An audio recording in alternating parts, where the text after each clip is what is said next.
Welcome. I am Tony Arend, and this is SFS Online and On Topic. This is a webinar series which brings in distinguished members of our faculty and distinguished alums to talk about the most critical issues of our day. It is produced by the Georgetown University Alumni Association in collaboration with the Walsh School of Foreign Service. And today, it's a special honor to bring to us my friend, Stéphane Dujarric. Stéphane is the spokesperson for the United Nations Secretary-General António Guterres. He is also an alum, a graduate of the class of 1988 from the School of Foreign Service, only person in SFS history to graduate at the age of 10, if anybody out there is doing the math. He's been the spokesperson for 3 Secretaries General, not only Secretary General Guterres, but also Ban Ki-moon and Kofi Annan.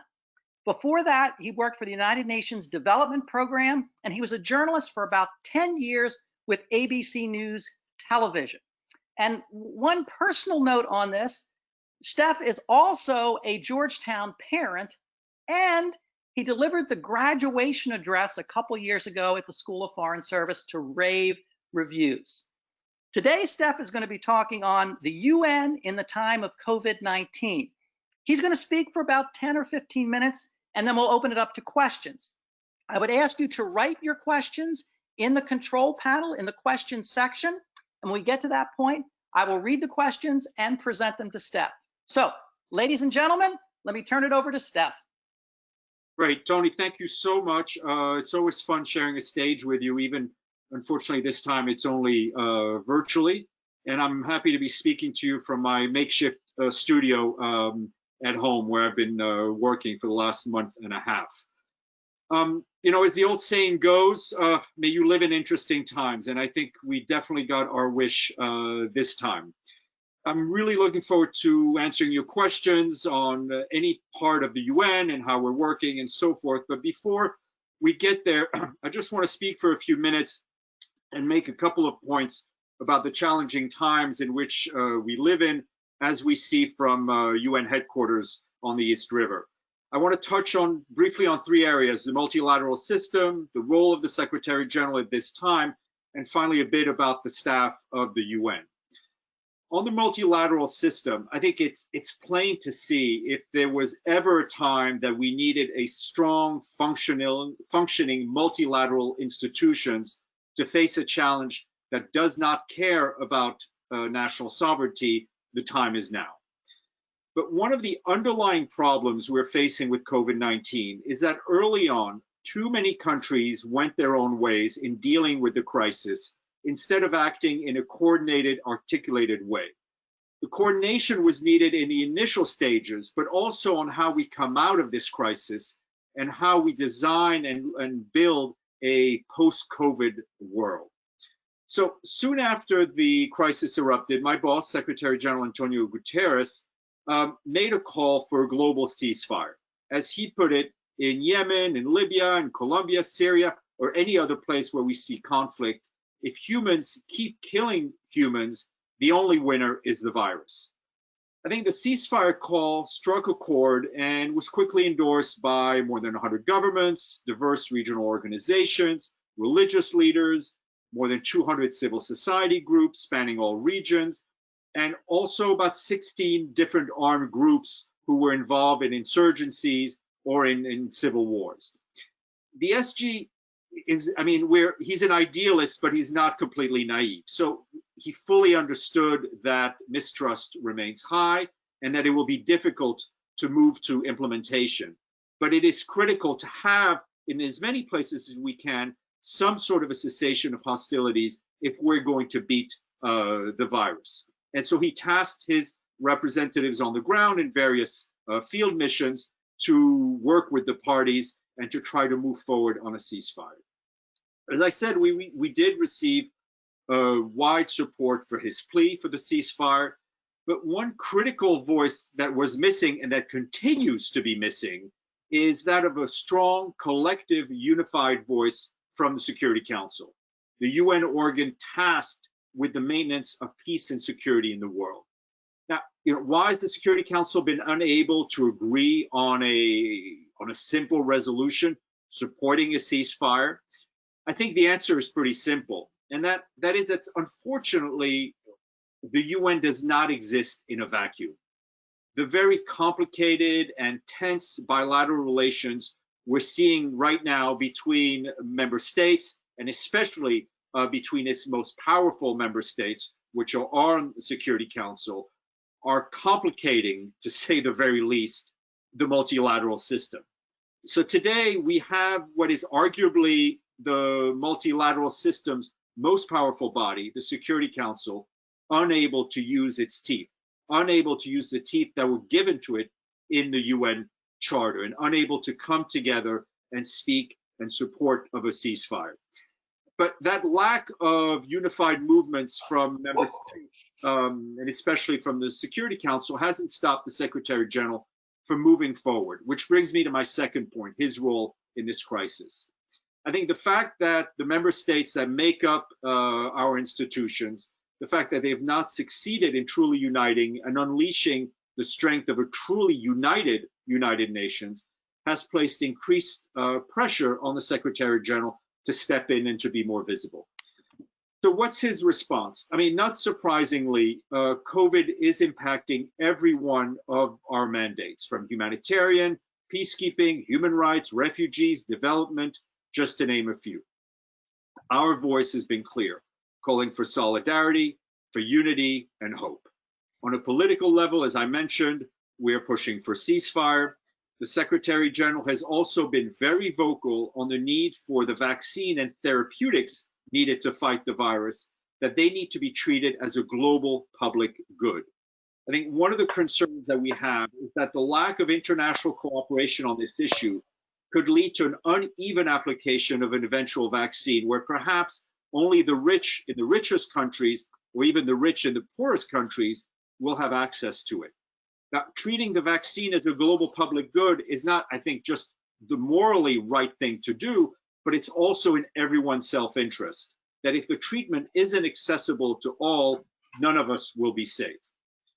We also launched a global humanitarian response plan to raise funds for the most vulnerable populations, including refugees and internally displaced persons. The UN systems of the global supply chains that we have been put at the disposal of developing countries. I mean, in many parts of Africa right now, UN planes ferrying goods and humanitarian workers are the only ones flying. We've been able to deliver millions of test kits, respirators, surgical masks to some more than 100 countries throughout the world. In our peacekeeping operations and political missions, we've adapted to working under new conditions and are supporting national authorities in their fight against the virus, in addition to continuing the core functions, the peace and security functions we have. We've also issued a global plan for the post-COVID recovery with a series of reports and policy briefs to provide analysis and advice for an effective, coordinated response by the international community. And that's touching on issues on human rights, gender issues, the elderly, youth, and so on. And our local country teams, who are working in over 160 countries and territories, are partnering with local governments to help put in place policies and support, and any support that we can to bring to these countries. And tomorrow, the Secretary General, along with the Prime Ministers of Canada and Jamaica, will be convening a summit, a virtual summit, so to speak, for world leaders aimed at sharpening and accelerating our global response to the staggering economic and human impact of the virus, and also to advance concrete solutions to the development emergency. The pandemic will require large-scale, coordinated, comprehensive, multilateral responses to support countries in need, enabling them to rebuild better for more prosperous and resilient economies and societies. To put it simply, without large and targeted investments from the public and the private sector, the development gains we've seen in the last decades in health, in gender, in environment, in education, so forth, will be completely wiped out. My last point is really about us and the staff of the UN. So we're an organization of bureaucrats, of office workers and field workers, of humanitarians, of peacekeepers. The lockdown, like for any organization, has created tremendous challenges, but I think we've managed to keep the UN working, from kitchen tables around the world. The impact has been tough for many of my humanitarian colleagues in the field, as well as with peacekeepers, as all rotations from the field have been frozen. And in New York, the Secretary General took the decision to close the UN headquarters very, very early on, just in mid-March, before most large New York institutions had shut down. He did it both out of an abundance of caution and also because we want to be good neighbors to New York, and also politically, the UN could not afford to become a hotspot within a hotspot that New York was fast becoming. So almost overnight, we went from about 11,000 people going into the UN compound daily to now about 150 to 200 going in on a daily basis. So like all organizations, we're working virtually. We're helping member states hold meetings virtually. We're making sure all of our humanitarian and peacekeeping colleagues in the field are well served and supported. As mentioned, personally, I've set up a TV studio at home so I can continue to do my daily press briefings. Right now, we're very much focused on organizing the next General Assembly, the high-level event in September. It will go forward, but I think in a much different way. So I think, the bottom line is that despite the pandemic, the UN remains open for business and working at full steam. So Tony, I'd like to speak, but I will stop there. And since I also like answering questions, I'll turn it over to you.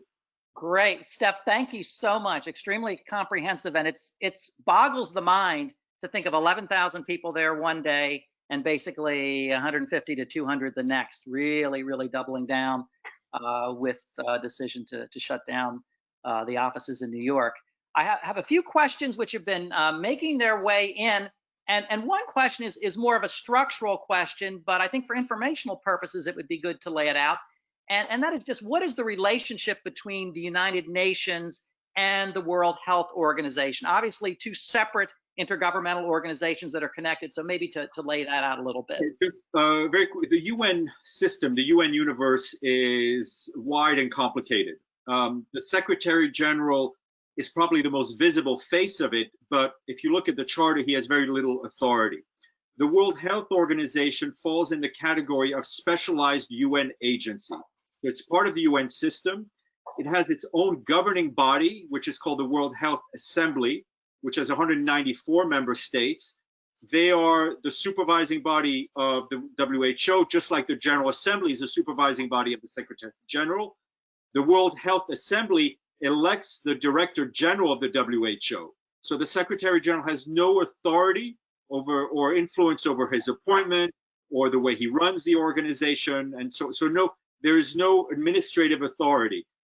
There is obviously a coordination role, and the Secretary General is sort of the first among equal in what we call the Chief Executive Board of the UN, which represents all of the UN agencies. I mean, to give you an example, World Health Organization, UNESCO, International Maritime Organization, those are all specialized agencies with their own governing bodies. UNICEF, World Food Program, UN Development Program have a much tighter link with the Secretariat, and the Secretary General has a role in appointing the heads of those agencies. Great, thanks. We have a question from our mutual friend Ben Chang, who is qualified from asking questions, but whatever. Well, so Ben, he knows too much.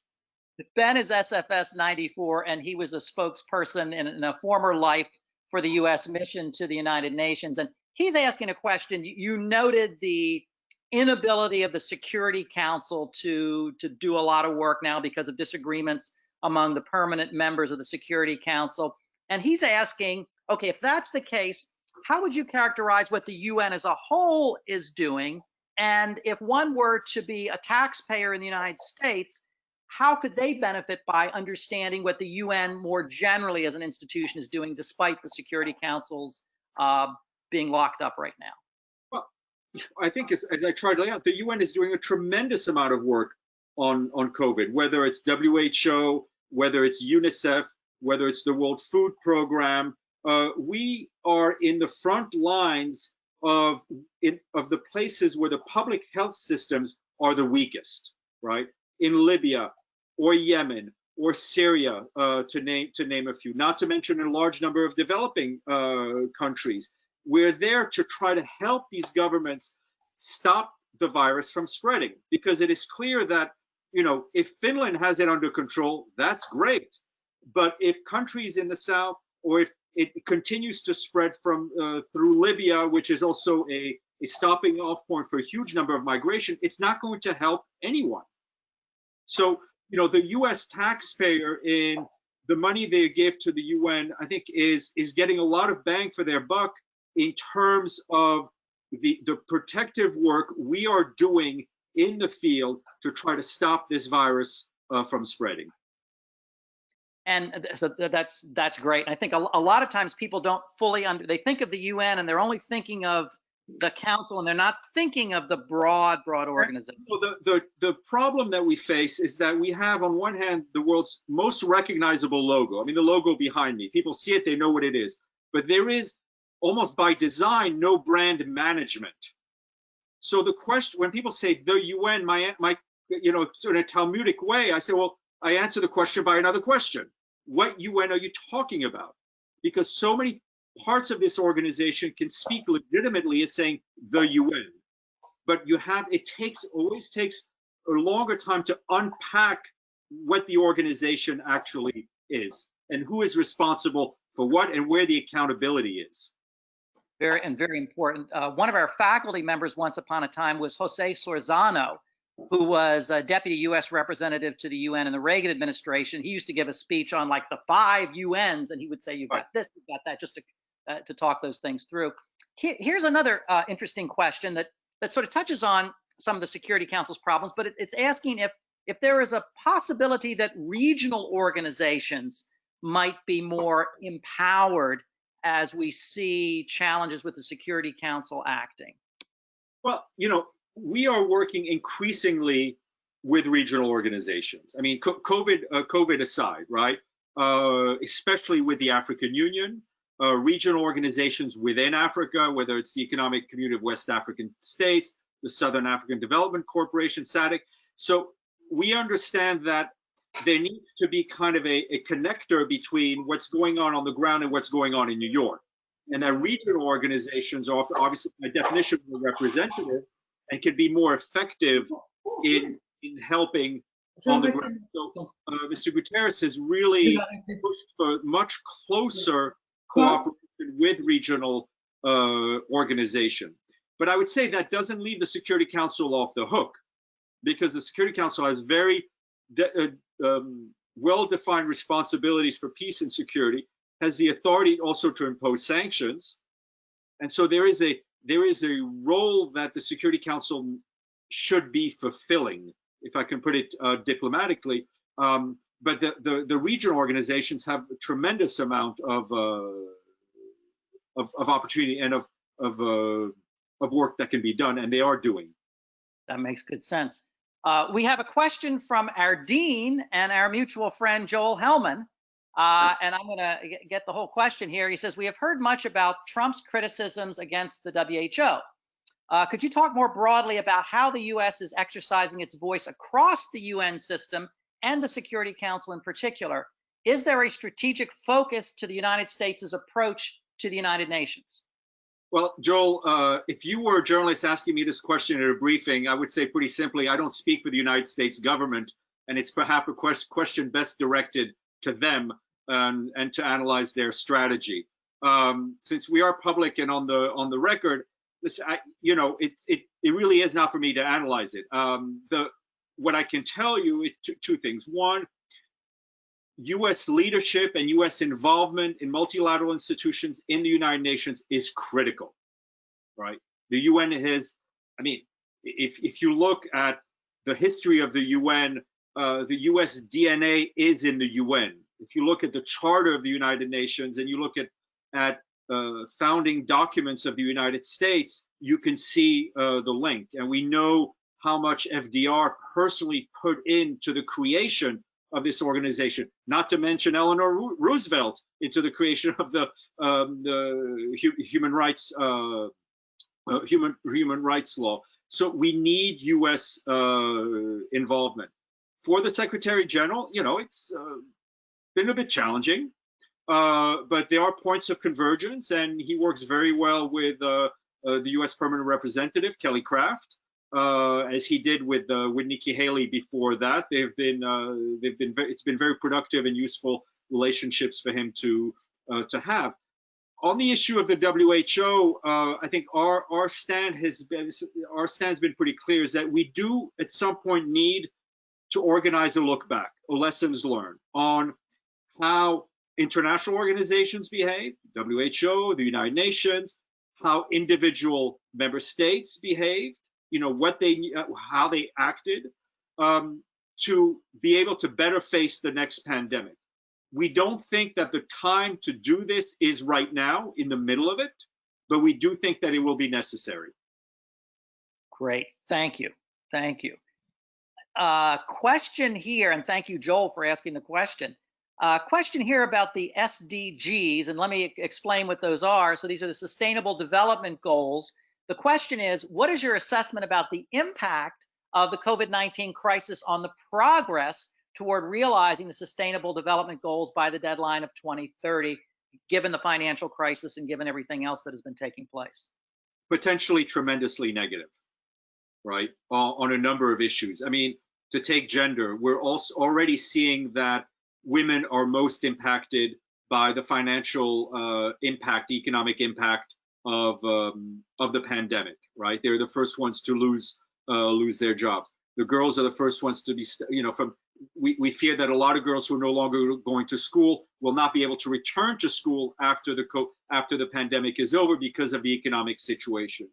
We fear we may see a rollback on human rights, where some member states may use the pretext of better tracking or any public health, to use public health regulations as a way to crack down on human rights. Same thing on education, and that's why we need this investment. We need in the developing world the same sort of investment and stimulus packages that rich countries are putting into their own economies. But to put it simply, there is a huge risk of a major reversal of the gains we've made in development in the last 10, 20 years.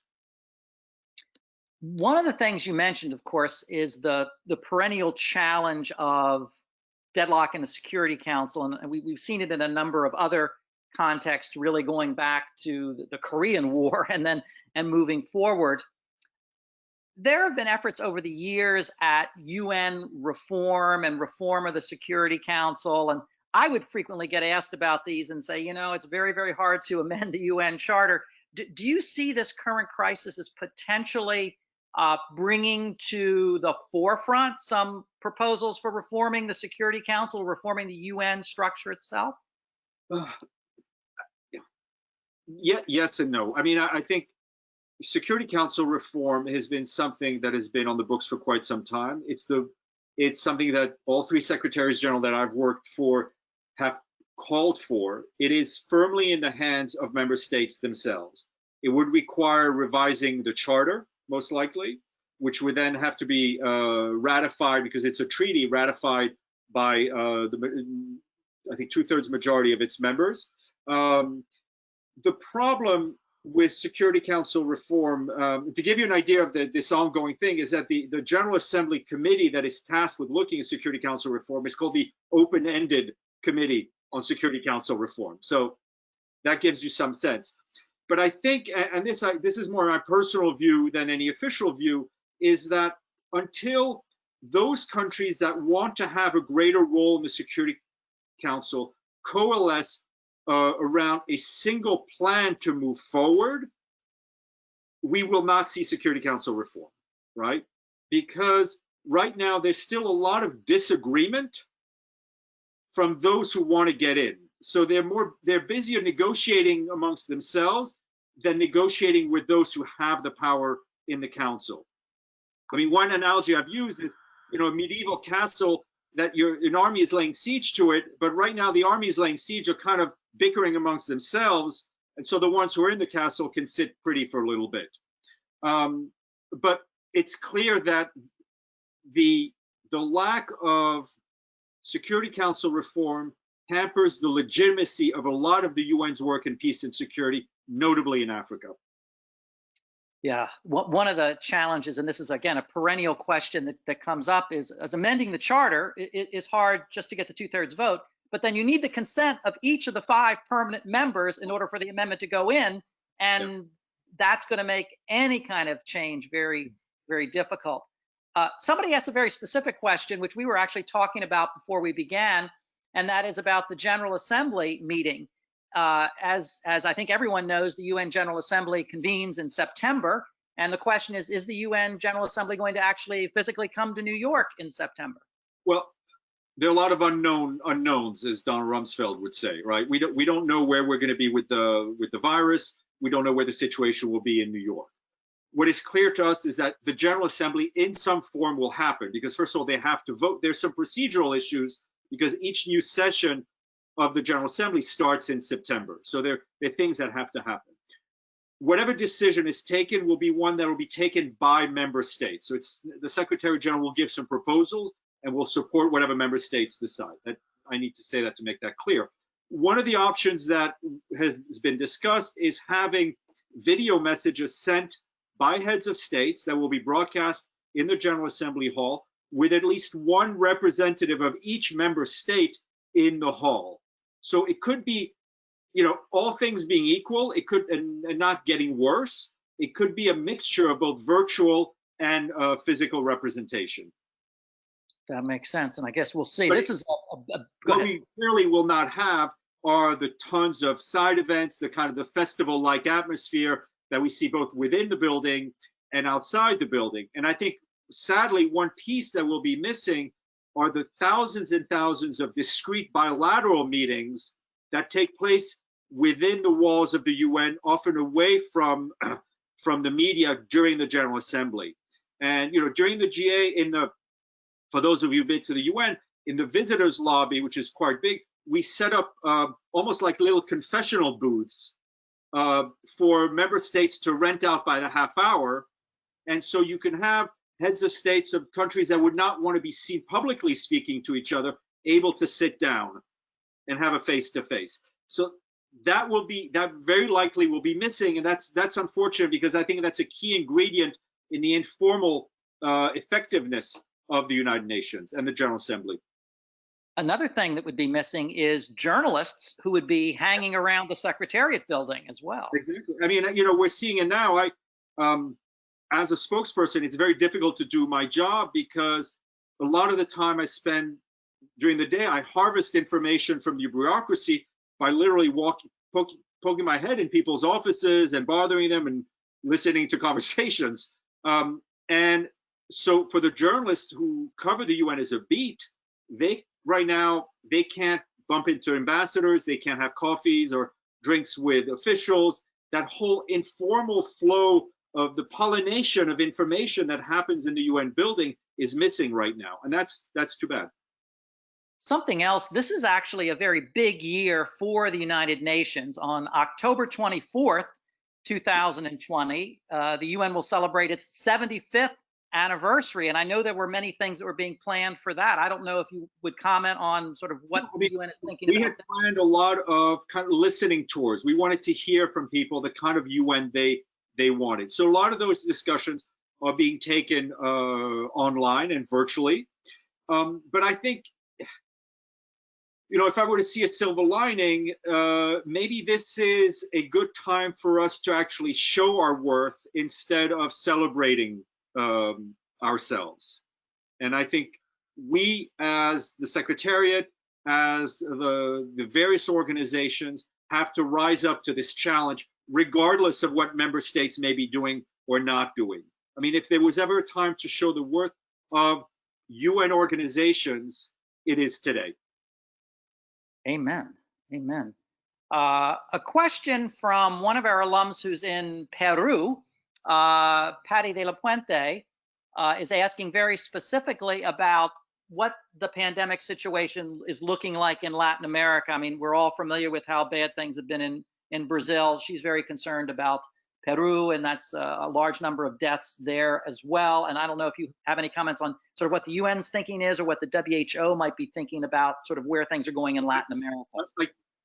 I can't go into much depth because I don't have all the numbers, but WHO I know is very concerned about the situation in Latin America. So that's on the medical end, but I think on the socioeconomic end, it is also one of these places where if the pandemic isn't treated quickly and rightly, we risk seeing a lot of negative movement on large number of socioeconomic indicators that had risen in the last 10, 15 years. So I think the risk there is, obviously there's an immediate health risk, but there's a greater socioeconomic risk.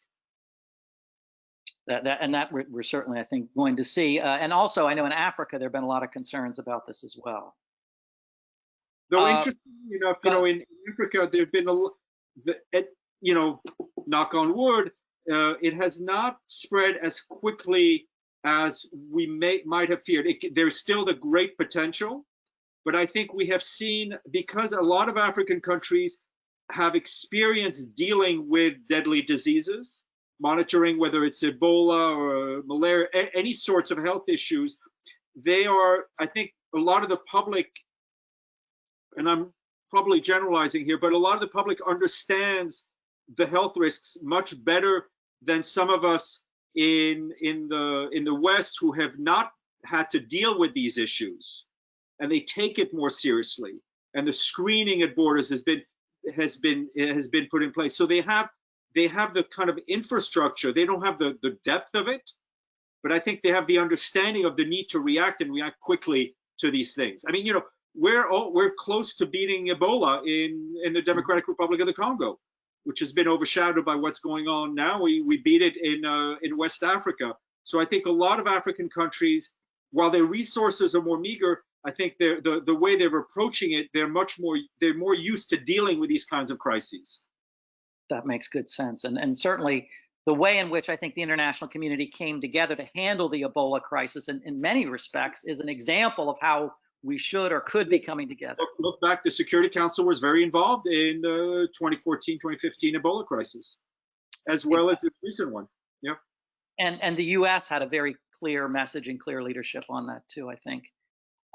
One question that comes up not just in this crisis, although we see it in a variety of other settings with the UN, is the role of non-state actors, and whether it's groups like Al-Qaeda or Boko Haram or Al-Shabaab or NGOs or other non-state actors such as private sector groups, everybody from Facebook to Google to Twitter.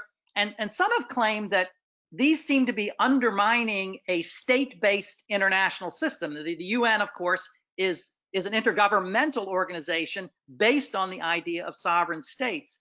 How do you see those challenges playing out, the increased power of non-state actors and then the potential for technology connecting these non-state actors? So that's a really good question and a possibly very long answer. I think it is challenging for an organization created in 1945 that is based on the sovereignty of individual member states to adapt to this new world. Whether it's on issue, even in terms of the normative framework of the UN, it was created at a time where the governments really held the power. If you look at nuclear weapons, right? And now you look at autonomous weapons, it's not in the hands of governments anymore. So we're trying to adapt in all these ways. And there is sometimes a little bit of pushback from member states when the Secretariat involves, and I don't want to use non-state actors, to me is more kind of terrorist groups. So let's talk about NGOs, private sectors, and foundations. Right. We don't want to confound Al-Qaeda and Gates foundations, different things. So some member states see an overreach by the secretaries general when they involve the private sector too much. But it's a line that we follow. To give you an example, on climate change, it is clear that there's been not enough movement on the parts of national governments. So we regularly involve the private sector. insurance companies, asset holders, private foundations, the whole private sector and technology found, because we know we will not progress on climate change without these entities. So they are involved part and parcel in the work that we're trying to do. Foundations, the Gates Foundation, as I think, is the second or third contributor to the World Health Organization, right? Bloomberg and all these foundations have a tremendous role to play, and they are playing it. I think the thing we have to watch out for, and again, I say this personally because it's not something that's it's not an official position, but it's one that I've been thinking about, is where does the issue of accountability come in? Mm-hmm. Right? Because governments, to varying degrees, are accountable, right? And maybe not democratically accountable, but there is an accountability. And so how does the UN work with these non-governmental entities and deal with the issue of accountability is one that I think demands research and thought. Now, on the peace and security issue, it's clear that in a number of countries, the state's authority, the area where the state authority is present, has shrunk, and we're now dealing with armed groups, armed elements. It's a huge challenge for the peacekeeping mission. I mean, again, peacekeeping was designed to keep peace between two countries, and now, our peacekeepers in Mali, in the Central African Republic, and to a lesser extent, Democratic Republic of the Congo, are really working in counterterrorism environments, and they are not designed to be counterterrorist forces, but that's the environment in which they work, and they've paid a high price for it. I mean, our mission in Mali has a huge number of fatalities and casualties. I think that's really true. And I think a lot of times people don't see these other actors as sort of challenges to the system that they may very well be. The accountability problem is a huge issue because states, irrespective of how they behave, have this accountability. And, Twitter and Facebook and ExxonMobil don't have the same kind of accountability. Let me ask sort of a related question. If you look at the International Labor Organization, which was established the same year as the School of Foreign Service in 1919, they recognize the role of different actors, and they have a tripartite assembly, which has representatives of government, representatives of business, and representatives of labor. Would there be some idea to introduce some kind of somewhat formal organization that could somehow collaborate with the UN? Again, I'm kind of just playing. I think it's a great point. I think the International Labor Organization was created in easier times when there were fewer member states, right? And also driven at a time of increasing power of union. It was a different time, but I think it's an interesting and smart model. We have in place various secretariat offices with partnerships that deal with partnerships. NGOs have a formal way of interacting with member states through the Economic and Social Council. But I think the ideas that you propose, those are the kind of things that need to be put through the processes of think tanks and academia to come up with different models that fully reflect the nature of the world that we live in today in 2020 as opposed to 1945. And that makes sense. And that's, of course, the challenge, and then getting others who have vested power to buy into those new structures. Here's a question taking us back to COVID-19 and a vaccine. You had mentioned that the goal, and that the Secretary General himself has articulated, of a vaccine being regarded as a global public good, which I think is critically important. How can that be made a reality? What should actors be doing? What should the United States be doing? What should various entities of the UN be doing to try to make sure that that concept is accepted? Well, we're trying to do it by convening and pushing people in that same direction, but we don't have the authority to impose it. mean, the Secretary-General is using what is basically his bully pulpit to push through this thought. The idea is not to take away, the ability of the private sector to recoup its monies or so on. I mean, I think that's not at all what we're saying. But what we're saying is that unless everyone from from Oslo to Punta del Este to Cape Town to Yangon has access to it, none of us is going to be safe, right? And we may, what we're seeing all over the world with this pandemic is it's just increasing the inequalities that we knew were there, right, on everything. Mm-hmm. And those inequalities are extremely present, especially in middle income and developing countries, where the gap between the very rich and the very poor is huge. As I said, we may find ourselves, if it's not done properly, where only the rich in the poorest countries and only the rich in the richest countries will have access to the vaccine, which really doesn't solve anyone's problem. Because if the economy is going to restart, if global trade is going to restart, everybody needs to feel safe. But the UN has a role there. I mean, I'll give you a very quick story. In 2005 or 2004, during really the peak of the AIDS crisis and the anger of the NGO community towards the pharmaceutical companies, Kofi Annan brought together in a discreet meeting in Amsterdam the head of the 6 or 7 largest pharmaceutical companies and said to them, you have a problem, right? You're getting bad press. People are demonstrating in front of your buildings. You can't move forward. Let me help you get the drugs to those who need it at a price that's affordable and that doesn't take away your patents. And that was sort of the start of the Global Fund to Fight AIDS and these partnerships. So there are ways to do it, and the UN as a convener has a role in that, and that's what we're trying to do. And that makes good sense.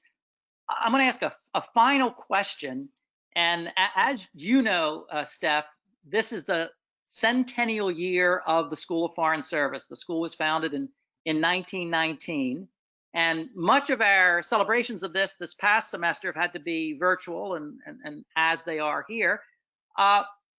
A lot of our students have a desire to work in multilateral affairs, have a desire to work for intergovernmental organizations, and people like yourself have been very successful. Izumi Nakamitsu, very successful in the UN framework, and people go to other international institutions as well. What would you say to somebody who is starting Georgetown right now about the advantages, the rewarding nature of working for the UN or other intergovernmental organizations? Every day that I work in this organization is a privilege. And I used to say, when I was asked this question, when I walk into the UN building, I look up and I feel something. Of course, now I haven't walked into the UN building in a little bit of time, so it's just staring at photos. But I think it's the privilege of working for an organization that tries every day to move the world forward in the right direction. But I think that sense of privilege, of working for doing good, isn't limited to working for the UN or an NGO. I mean, I think as SFS teaches, and as Father Walsh thought, it can be done and needs to be done in any sector that you work in.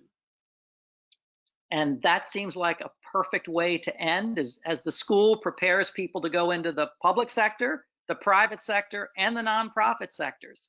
I want to thank Steph very much for a fascinating conversation. I want to thank all of our attendees and for your great questions. Special shout out to Kelly Young of the Georgetown University Alumni Association, who's handling the logistics on this and made things happen. And a real special shout out to Eleanor Monty Jones, who is the Director of Alumni Relations for the School of Foreign Service. The whole idea of doing SFS online and on topic was hers. So thank you. I wish everybody to be safe, and join us for another program in a few weeks. Thank you all very much. Thank you, Tony. Thank you to Kelly and Eleanor. Take care.